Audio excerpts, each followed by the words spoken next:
반갑습니다. 송주준입니다. 주말 동안에 있었던 사고로 인해서 얼마나 많은 분들이 지금 또 가슴이 아프신지 모르겠습니다. 저 또한 마찬가지로 일요일 날 아침에 나왔던 그 속보를 보면서 9시 조금 넘어서 속보가 나왔던 것 같은데 이게 도대체 꿈인지 생신지 구분이 안 될 정도로 참 진짜 가슴이 아팠습니다. 특히나 이제 그 연말에 여행을 준비하고 계시는 분들도 많으셨을 것 같은데 최근에 갔다 오신 분들도 계실 것이고 그날 또 귀국하시는 분들도 계셨을 텐데 떠나는 분들도 계셨을 거고요. 얼마나 참 이게 걱정이 또 많이 되셨습니까? 하루도 빨리 사후 조치가 이루어지고 그리고 또 명백한 원인 규명까지도 이루어져서 다시는 이런 식의 사고가 또 발생하지 않도록 해야 되겠죠. 그런데 저는 이번에 이 사고를 보면서 놀랐던 게 몇 가지가 있습니다. 바로 대한민국 정치권에서는 이런 사고조차도 또다시 정쟁용으로 쓴다라고 하는 지적이 나오고 있는데요. 특히나 우리한테 충격을 줬던 인물이 예상이 되는 것처럼 이재명 대표였습니다. 오늘 제가 이재명 대표에 대해 가지고 한 두 가지 정도 갈래길에서 말씀을 드리고자 하는데 첫 번째 같은 경우는 이재명이가 올렸던 페이스북의 글, 그게 지금 모든 사람한테 충격을 주고 있죠. 아니 저게 사람이 맞냐? 어떻게 정말 사람이 저럴 수가 있냐? 제2의 문재인이 지금 나온 것이다. 미안하다 고맙다 이후에 그렇게 지금 보는 게 있고요. 두 번째 같은 경우는 애당초 이런 식의 어떤 사고가 발생했던 근본적인 원인이다라고까지는 얘기를 못하겠지만 그거에 대한 사후 조치라는 데 있어가지고 사실상 지금 정부를 마비 상태로 만들어놨던 이재명의 만행 그리고 나아가서 관련돼가지고 예산까지 깎았던 민주당의 만행 이 만행에 대해서 우리가 반드시 지적을 해야 된다. 그리고 더 소름 끼치는 건 뭡니까? 민주당이 이런 식의 만행에 대해 가지고 MBC나 경향이나 한겨레 이런 신문사들이 지금 지적을 한다 안 한다? 안 한다라는 겁니다. 저는 여기서 약간 좀 소름이 끼치는 게 무한 지금 이제 공항에 대해 가지고 활주로 길이 뭐 이것도 지금 이제 논란이 되고 있어요. 다른 이제 공항들에 비해 가지고 활주로 길이가 굉장히 좀 짧다라는 거 아닙니까? 그것 때문에 뭐 사고가 반드시 발생했다라고 우리가 볼 수는 없지만 근본적으로 이게 길었다라고 한다면 인천공항처럼 길었다라고 한다면 이 정도까지 뭐 피해가 발생하지 않았을 거다라고 하는 게 지금 대부분의 전문가들의 생각 아닙니까? 그렇다라고 한다면 무안공항 자체에 대해서도 이런 어떤 안전 어떤 그 프로토콜이 됐거나 그리고 또 행정적인 프로토콜이 됐거나 이런 부분들에 대해서 언론들이 주목하고 언론들이 따져 물어야 될 것 같은데 이상하리만큼 무안공항 문제에 대해서는 언론들이 침묵을 지키고 있습니다. 저만 그런 느낌이 드나요? 만약에 예를 들어 가지고 이런 식의 공항이 무안에 있었던 것이 아니라 뭐 인천공항에서 이런 식의 일이 벌어졌다라고 한다면 벌써부터 관련된 어떤 뭐 행정 직원이 됐거나 무슨 뭐 담당자가 됐거나 뭐 잡아야지만 뭐 난리를 막 쳤을 것 같은데 어떻게 된 것인지 무안에 있는 공항이라서 그런지 이 부분에 대해서는 활주로도 뭐 그거 별로 중요한 거 아닌데 약간 이런 식의 언론들이 보여주고 있는 스탠스가 저는 좀 느껴지더라고요. 그 이유가 무엇인지는 참으로 정말 저도 알고 싶습니다. 일단 첫 번째로 이재명이가 사고가 발생하고 난 뒤에 1시간 정도 있다가 올렸던 글 그게 지금 논란이 되고 있죠. 글의 내용이 다음과 같은 거였습니다. 내일을 향해 쏴라 라고 하는 영화에 나왔던 대사를 저렇게 이제 옮겨놨고요.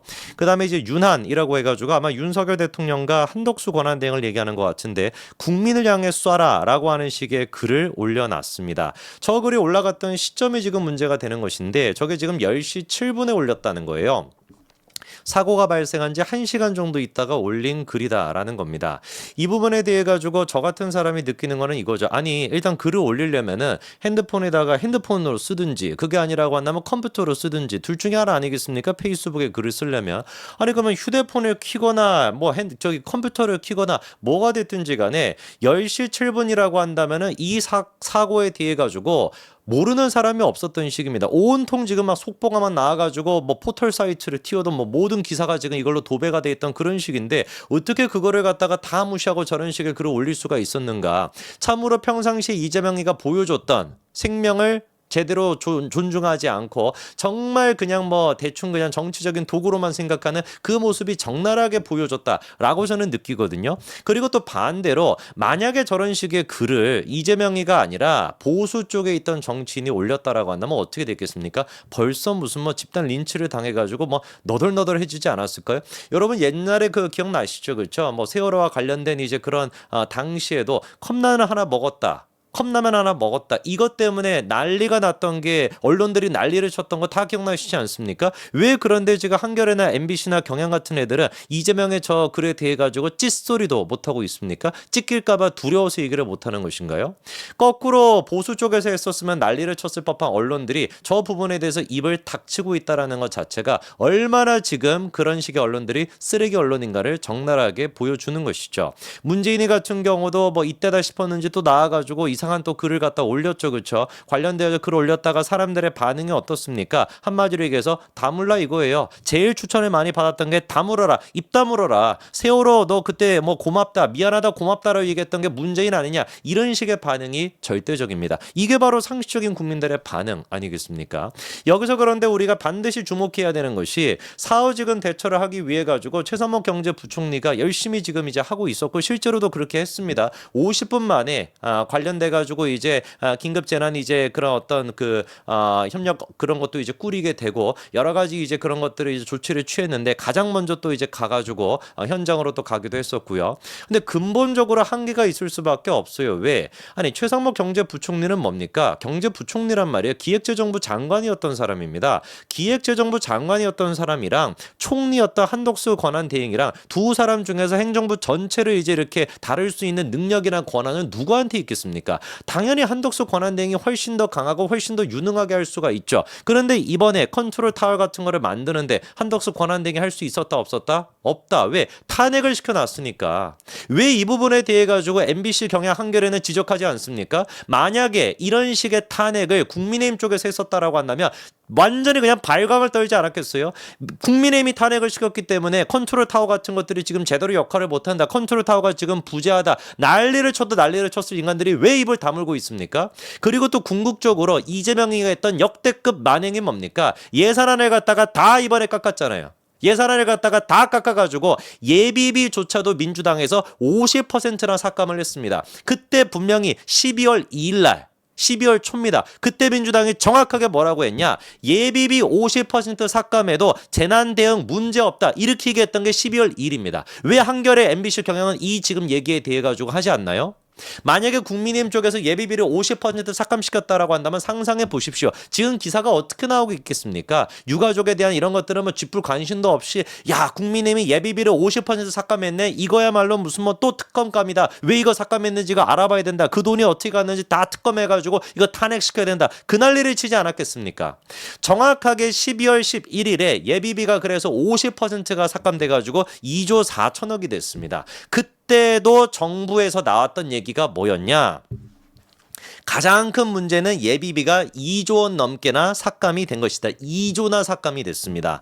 재해 재난 등 예상치 못한 비상 상황이 발생했을 때 정부 차원의 적시 대응이 불가능하다라고 봐야 될 거다라고 하는 지적이 12월 11일에 나왔거든요. 왜 언론들은 이 얘기를 주목하지 않습니까? 민주당 저 잡것들이 윤석열 정부를 갖다가 마비시키겠다라는 목적으로 예비비조차도 절반이나 깎아버려가지고 그때 이미 지금으로부터 3주 전에 정확하게 2주 전에 정확하게 어떤 지적이 있었는데 2주나 넘게 대폭 삭감을 해가지고 재해재난이 발생했었을 때 정부 차원의 적시 대응이 불가능하다라고 하는 지적이 나왔고 실제로 지금 그런 현실이 벌어졌는데 왜 입을 꾹 다물고 있습니까? 제가 진짜 역겹다라고 생각하는 게 뭔지 아세요? 한겨레 같은 애들은 2023년도에 어떤 기사를 썼냐? 긴급 재난 대응 연구 예산, 긴급 재난 대응 비용이 아니라 정부에서 연구 예산을 90% 삭감했다라고 난리를 쳤습니다. 그때 90% 삭감이 됐다라는 게 20억 정도가 삭감이 된 거거든요. 20억 정도를 삭감시켰다라 그래가지고 20억 정도를 갖다가 삭감시켰다라 그래가지고 정확하게는 30억 정도를 삭감시키는 30억 정도를 삭감시켰다라 그래서 야 긴급 재난 대응 오송 참사를 잊었냐라고 하면서 무슨 뭐 특집 기사 같이 그 난리를 쳤던 게 민주당인데 저기 한겨레인데 민주당은 이번에 얼마를 삭감시켰다고요? 연구 비용이 아니라 예비비 자체를 갖다가 무려 2조 넘게 삭감시켰는데 왜 한겨레, 경향, MBC는 입 닥치고 있습니까? 이것들이 언론입니까? 쓰레기 아닙니까 진짜로? 이번에 그렇게 추경 이제 민주당 쪽에서 예산 자체를 갖다가 다 삭감시키고 난 다음에 그 이후에 추경을 하면 된다 이딴 식으로 설쳐댔지만 추경하는 것도 수개월이 걸리게 되는 겁니다. 그렇기 때문에 이번에 있었던 이런 사고가 발생했을 때 즉각적으로 대응하기 위해서 예비비라는 것을 만들어 놓은 것인데 그 예비비를 50%나 2조나 넘게 깎은 민주당에게 근본적인 이거에 대한 책임을 물어야 된다. 국민의힘은 반드시 이 부분에 대해 가지고 이재명과 찍교도들한테 물어야 됩니다. 왜 도대체 예비비 깎았냐? 무슨 목적으로 예비비를 깎았던 것이고 무슨 목적으로 한덕수 권한대행을 탄핵을 시켰던 것이냐? 니들로 인해 가지고 예비비가 2조나 지금 깎인 상태이고 니들로 인해 가지고 컨트롤 타워가 부재하다는 얘기가 나오는데 니들이 책임을 져라고 정확하게 지적할 수 있어야 됩니다. 이 모든 것들에 대해 가지고 이재명은 답하기 바랍니다. 무슨 유난 국민을 향해 쏴라 이딴 소리나 하고 있을 게 아니라요. 여기까지 말씀드리겠습니다. 감사합니다.